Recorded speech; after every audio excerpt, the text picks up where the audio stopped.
Welcome back to On the Same Page. We are on Daf Nun Tes Amud Aleph, 59a of Maseches Kiddushin.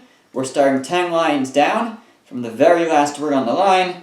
The last word is Ravin, although some have a girsa of Rav Amram instead of Ravin. So Ravin Chasida Azil Likdushe Le Itza Livrei. Ravin, the pious one, went to be Mekadesh, went to betroth the woman on behalf of his son.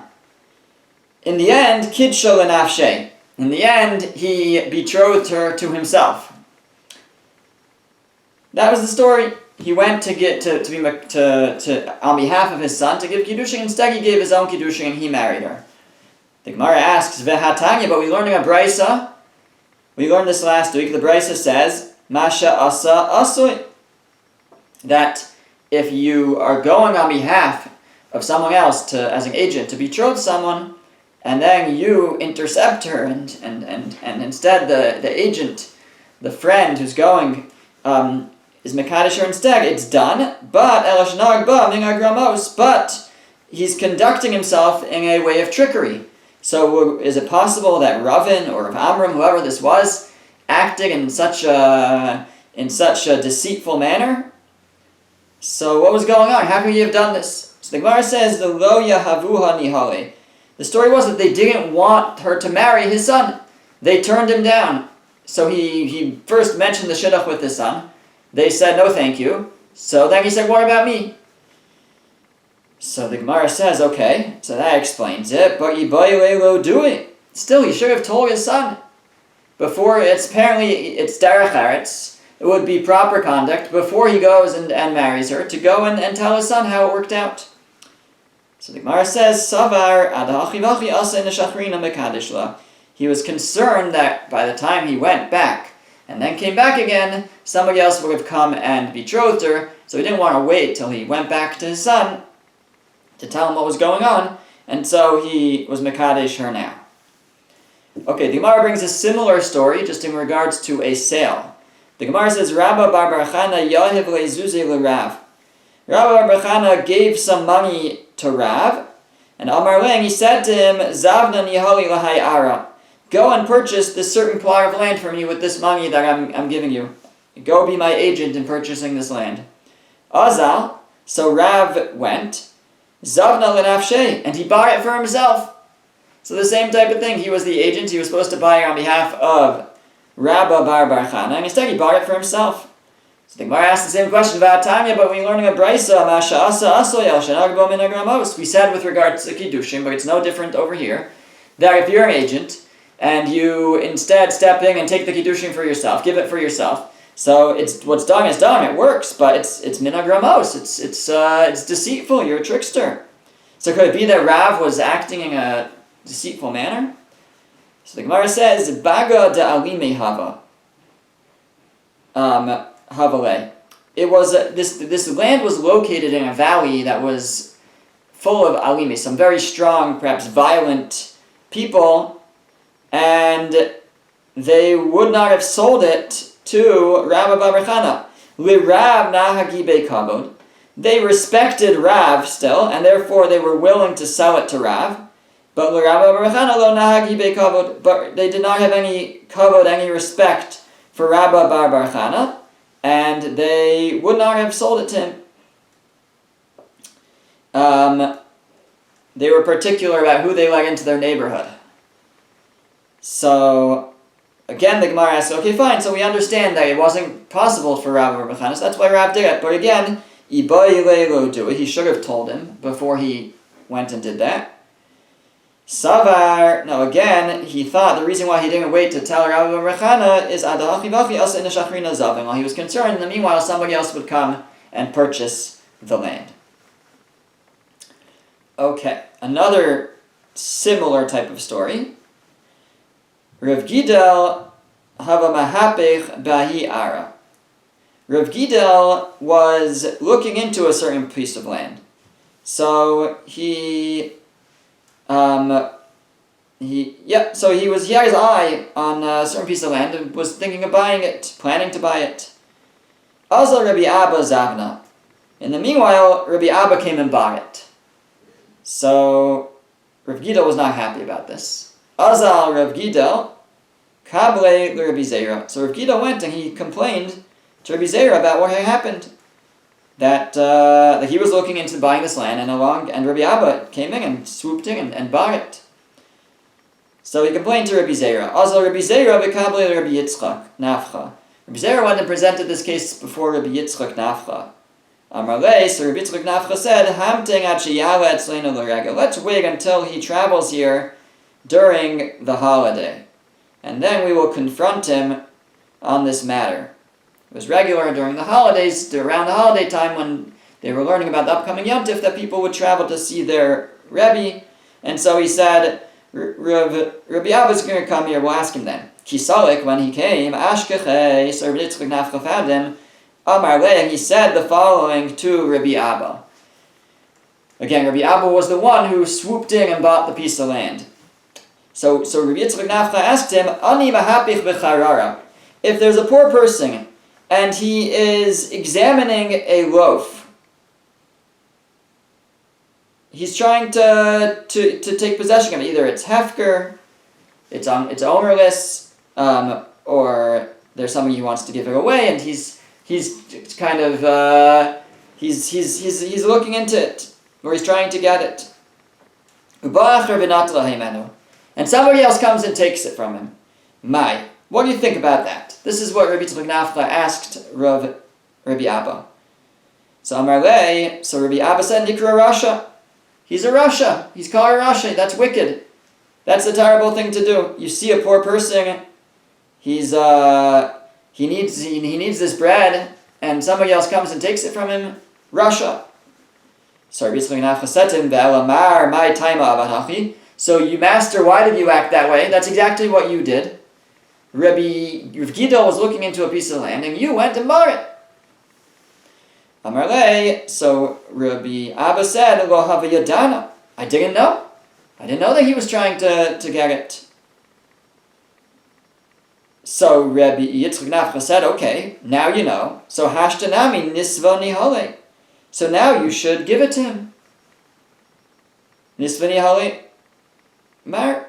You should give it to Mar, you should give it over to him. So Amarle, so Rabbi Abba said, Zvuni lo mizavnin Allah. I'm not going to sell it to him, which would make the most sense in a certain way, right? He wanted to buy it, I'll just sell it to him. He says, I'm not willing to sell it to him. Da'ara kamaisahi, because this is the first piece of land I ever bought. V'lo misamna milsa, and it wouldn't be a good simon, it wouldn't be a good omen if I have to resell it right away. I'm not willing to sell it. But ibai b'matana nishkale. But if he wants, I'll give it. He can take it as a gift. I'll let him take it as a gift. He can have it for free.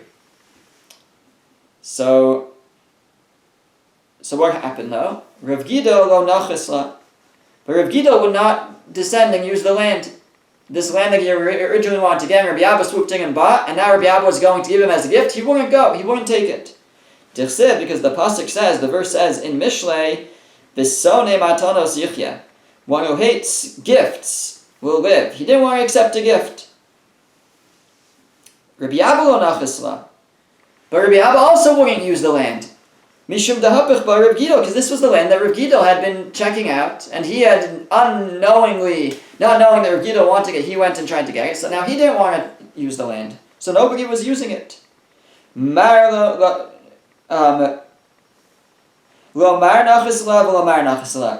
this master didn't use it and this one didn't. Neither of them will use it. Umiskarya ara de Rabbanan. So they called it the land of the Rabbanan. Rashi understands that to mean there was hefker for the Talmidim. It was the land that the students could use, because neither of these rabbis were using it. Became like it was ownerless and they could use it. Okay, so that was another story of where somebody sort of intercepted somebody else's, swooped in front of someone else. Okay, now we go back to the Mishnah.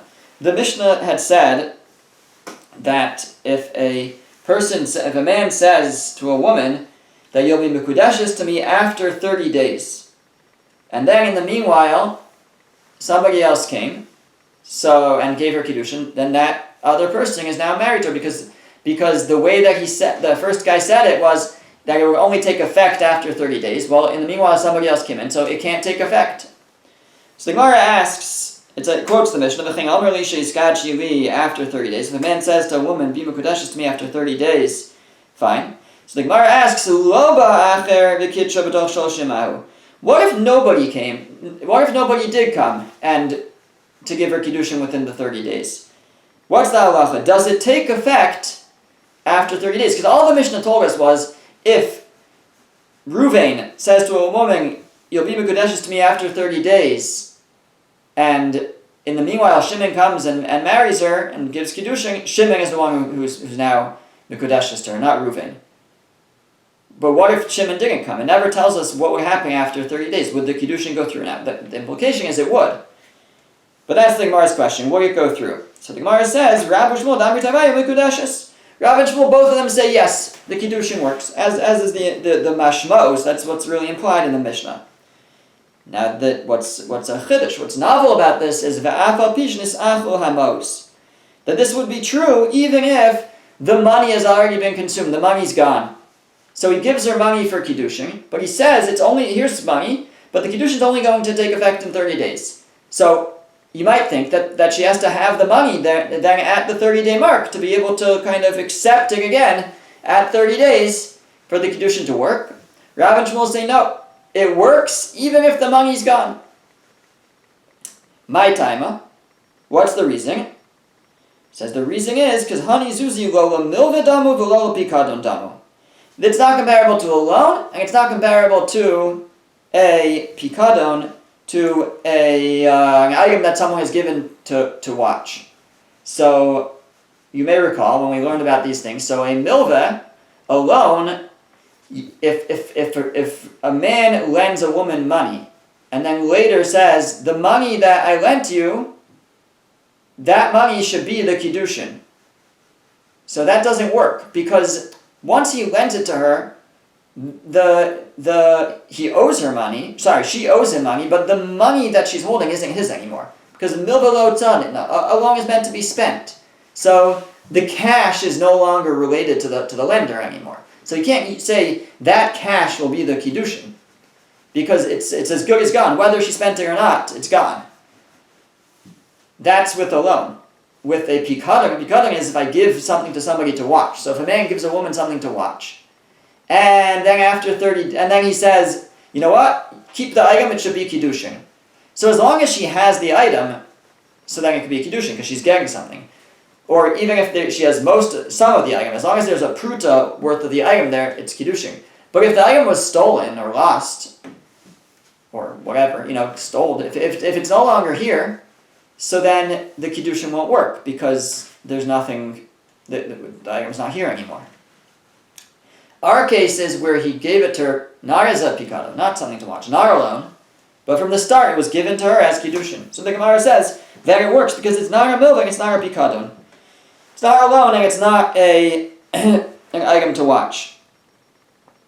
And then the Gemara elaborates on that. It says, Lipikadon lo damu. You can't compare it to a pikadon, to an item that she's watching for him, because that birshusa demara kamesachli.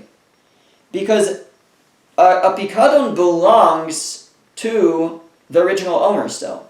He's just giving it to her to watch. So if it gets used up, if she would use it, let's say, consume it, so whose item is she consuming? Not her own. She's just consuming his item. It was his when it got consumed. The honey, birshusa didaka mizachli, but this is hers already. So she's consuming that which is already hers.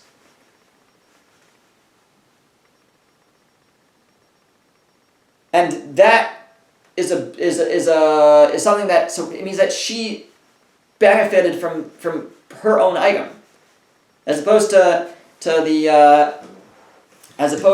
pikadon, something she's watching for him. So she's benefiting from his item. It's not hers. Here she's benefiting from his item, and that means that she received something for the Kiddushin, because it was given to her as Kiddushin. the pikadon, he's going to turn around later, right? He wants to say, after it's already been consumed, to try to say, oh, you ate my pikadon, or whatever, you used it up. But that's ancient history. She used this thing, but there was no intent for Kiddushin at that point. It never was hers. So, and if it was, it wasn't with the intent for Kiddushin. But here, he's giving it to her for Kiddushin, and yes, she's using it, and by the time the 30 days comes, it's already gone, but she received an item, and it became hers, and she used it up, but she received an item for the Kiddushin. So the Gemara is saying that could work.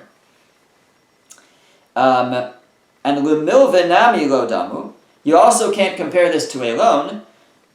Milve lo tzaditna. A loan is meant to be spent. So it's true, she may have used it, and it was hers, but it wasn't the loan. It wasn't his anymore. It wasn't something that he gave, that which she used. He lent her money. But that once he lent it to her, it's now hers, and unrelated to him. She owes him money, but it can't be that it's something that he uses for Kiddushin, because it's disconnected from him at that point. But in our case, b'toras Kiddushin yahavinhu nihala. Here, this whatever it is, the money, whatever he gave her, he gave it to her as Kiddushin from the get-go. And so, here, even if she ends up using it, but she received, and it became hers, the Kiddushin money, and that could work even if it doesn't actually take effect until later, but already from the time that it's given, she's received something, and even if she then consumes it before the 30 days, but she received something, and the Kiddushin just takes effect later. Okay. The Gemara asks about another scenario related to this. It says, Lo ba'acher b'kidsha. Let's say nobody else came and gave her Kiddushin. So, again, same like we were saying before. And therefore the Kiddushin seemingly should take effect after 30 days. V'chazra ba. But she changed her mind, mahu. Then what will be the halacha? So a man gives a woman Kiddushin. He says, here's your ring, and let it take effect. But the Kiddushin should only take effect after 30 days. And she accepts the Kiddushin. She accepts the ring. And then a few days later, she says, you know what, actually, I'm not sure about this anymore. Can she cancel? Can she back out because without a get? Because the Kiddushin hasn't actually taken effect yet. So maybe she should be able to back out. Or maybe you'll say, no, she accepted it. It's inevitable now. And after 30 days, it's going to take effect. And she can't change that because she already did the act of acceptance. So that's the Gemara's question. Rabbi Yochanan Amar Choseres. Rabbi Yochanan says she can retract. Asi dibur mevatel dibur. Her words can nullify her previous words. Her first words were accepting the Kiddushin, but now she can cancel that. She can use words and say she originally agreed, and now she can disagree. She can back out. That's Rabbi Yochanan's position. Reish Lakish Amar Eina Choseres, but Reish Lakish says she cannot back out. She cannot renege. Lo asi dibur mevatel dibur. Her words cannot nullify her previous words. So she already agreed, and she can't cancel that agreement. It won't work. Eisvei Rabbi Yochanan Reish Lakish. Rabbi Yochanan asked the contradiction on Reish Lakish from the following Baraisa. It's actually a Mishnah. From the following Mishnah. The Mishnah is talking about Truma. It's a Maseches Trumos. And Rabbi Yochanan is asking on Reish Lakish. Again, Reish Lakish is saying that she cannot back out. Her words cannot cancel her previous words. So the Mishnah says in Trumos, it says, it's talking about if a person appointed a messenger, an agent, to separate Truma from his produce, and then bitel, and then he nullified the agent, meaning he canceled it. The Mishnah says, Imad shelo taram bitel ein truma so truma. As long as it was before the agent went and separated the truma, then the truma is not, it wouldn't be truma. If the agent still, after the cancellation, the agent tried to do it, it wouldn't help, it wouldn't work. The agency was canceled, and the truma would not be truma. So what happened here? V'hahacha, in that case, the dibur v'diburhu. It's words and it's words. V'kasi dibur v'vatel dibur. And words are coming and canceling words. In other words, the owner of the produce used his words to appoint an agent to separate Truma and set that in motion, and now he wants to renege. And it says that he could. As long as the Truma has not yet been separated, the owner is allowed to tell the agent, actually, I changed my mind. So Rabbi Yochanan says, you see that you're allowed to, your dibur, your words, can cancel your previous words. Even if you agree to something, you can then use your words to cancel it. So to the woman, even though she originally agreed that she accepts the Kiddushin, it didn't take effect yet. So she can use her words to cancel that agreement. That's Rabbi Yochanan's proof. So Reish Lakish responds, Shani nesinas mos liadisha diki maisa damu. No, the case of Kiddushin is different. Because in the case of Kiddushin, the man gave her money already, and she accepted it. Now that's actually more than just a verbal agreement. That's a maisa. That's a deed. That's an action. V'lo asi dibur mevatel maisa. And what Reish Lakish is really saying is that her words cannot come and nullify her maisa, her act of accepting the Kiddushin. Now, it's not a full-fledged maisa. It's not a full-fledged act because it's an act without a chalos, without actually taking effect. So yes, she accepted the Kiddushin, but only for it to take effect after 30 days. So it doesn't have the full strength of a normal maisa which takes effect. This is a maisa, this is an act that hasn't yet taken effect. So that's why there's what to debate here. And so Rabbi Yochanan says, it might be a maisa, she did something, but it didn't do anything yet. So really it's just her agreement. It's just her verbal mental agreement to the Kiddushin, and that Rabbi Yochanan says she could cancel. And Reish Lakish says, no, there's an action that went with this, and her verbal disagreement, her verbal cancellation does not have the strength to uproot her act of accepting the Kiddushin, meaning her original agreement to the Kiddushin, and she can't cancel it. It's on an inevitable road to fulfillment, to taking effect after 30 days.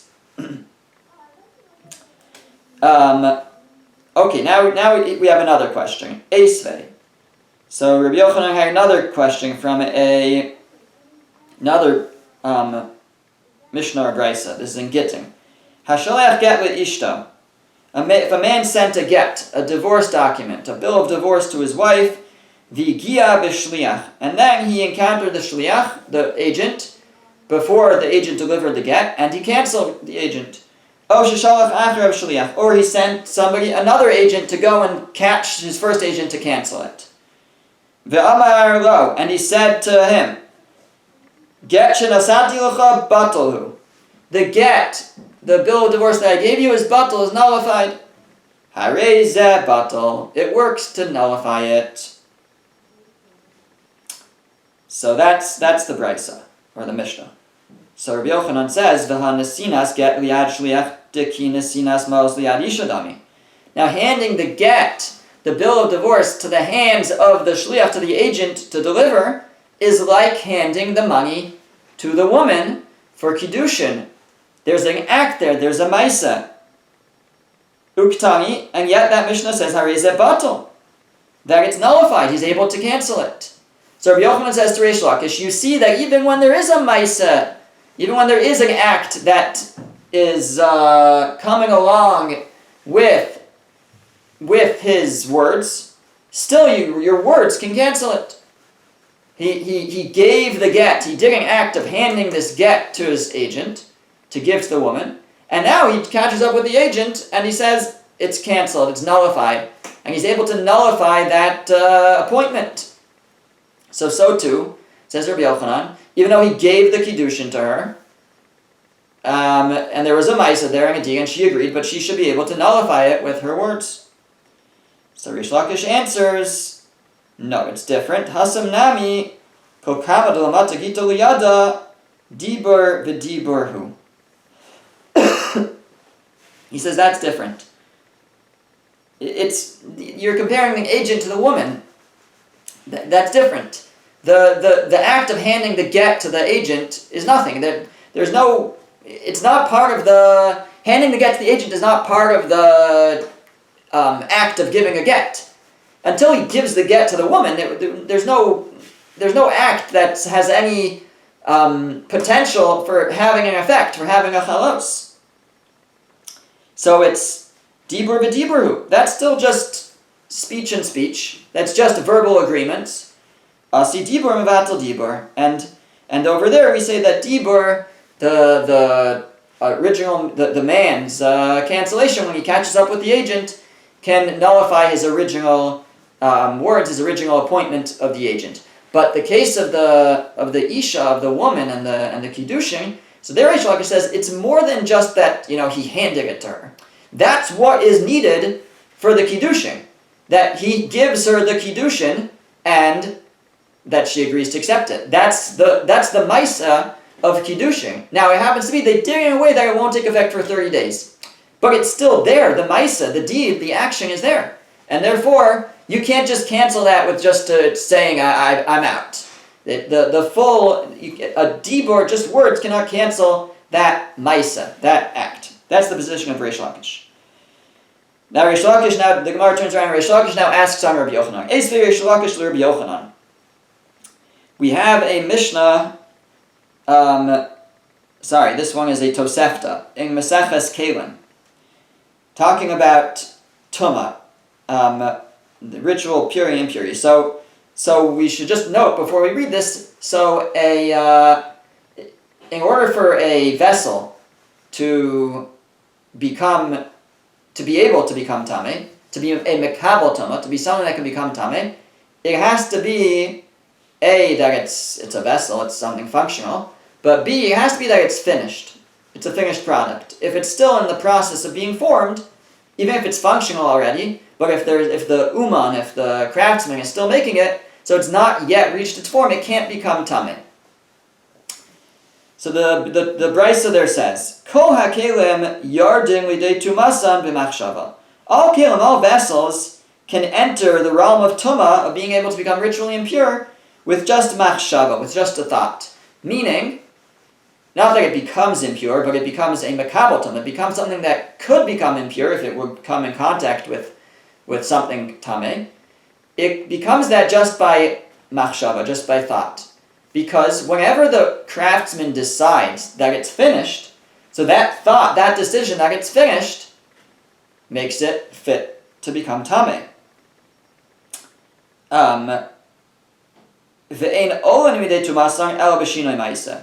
But it cannot leave its ability to become tamei unless he does an act on it. So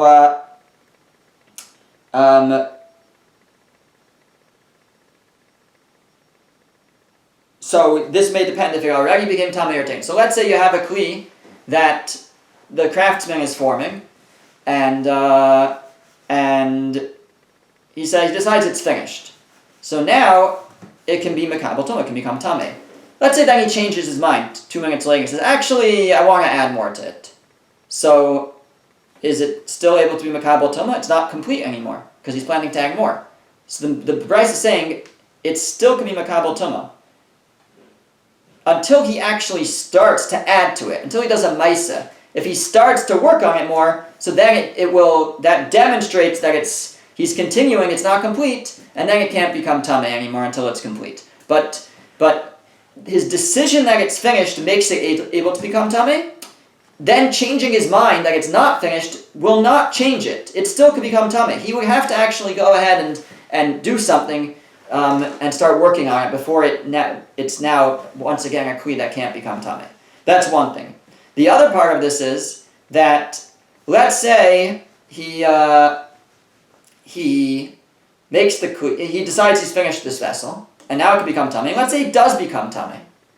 If it does become tamei, now if you have a tamei kli, one of the ways that it can become purified is if you break it and it's no longer a kli, it's no longer a vessel. So if it's not a vessel, it can't become tamei anymore.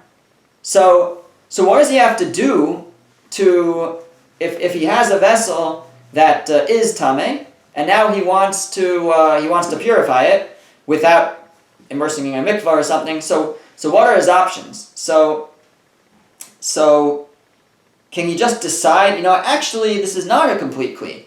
So if it's not a complete vessel anymore, then it can't become tameh, so it's not tameh anymore. So no, that won't work. And actually here, I think he would actually have to break it. He'd have to put a hole in it or break it or something. I don't think it would be enough just to, add another piece to it, which would show, it's not finished yet. No, he actually, I believe, have to break it. But the point is, actually the Gemara will explain, it says, Maisa motzi miyad maisa umiyad machshava. Now an act will be motzi, will change it from what came into effect through a maisa or through a machshava, through an act or through a thought. So, meaning, there's two ways that he could have finished off a vessel. He could have finished it off with an act of smoothing out the sides. So when he smooths the sides, it shows that it's finished, and now it's finished. How will he then demonstrate that it's not finished? You have to do a maisa. You have to start working on it again. Or it could have been finished without him smoothing the sides, but just he decided, it's finished. And again, in order to show that it's not finished, you have to start working on it again. A maisa will override, an act of working on it more will override either his thought that it's finished or an act that showed that it's finished and now he shows actually it's not finished. However, machshava, but just a thought, ein motzia lo miyad maisa v'lo miyad machshava, but just deciding actually it's not finished is not going to change its status. It doesn't override an act of finishing it, smoothing the sides, and it even won't override a thought, a decision that it's finished. And bishlam miyad maisa lo mafka, so I understand, granted it won't override an act of finishing it, because words, a decision or a thought, won't override a maisa, an act. So I understand, if he did an act that showed that it's finished, he smoothed out the sides of the kli, of the vessel, and then he decided in his mind, or he said with his mouth, actually it's not finished, so I understand that can't override an act that demonstrated that it's finished. Ela miyad machshava miyad tafik, but it should be able to override a thought. According to Rabbi Yochanan, that dibur overrides dibur. Speech can override speech. A decision can override another decision. When it comes to Kiddushin, comes to this woman's, she agreed to the Kiddushin, now she wants to cancel it before it takes effect. Rabbi Yochanan says that should work.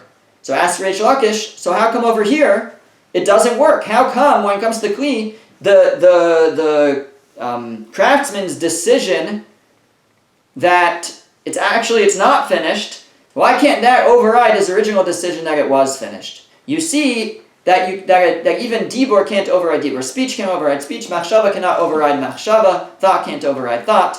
That's Reish Lakish's proof. So the Gemara answers, Shani machshava de tuma. No, the laws of tuma are different. The laws of relating to ritual impurity and impurity are different. Dikimaisa dami, because the Torah compares intention when it comes to tuma to an actual act. Where do we see that?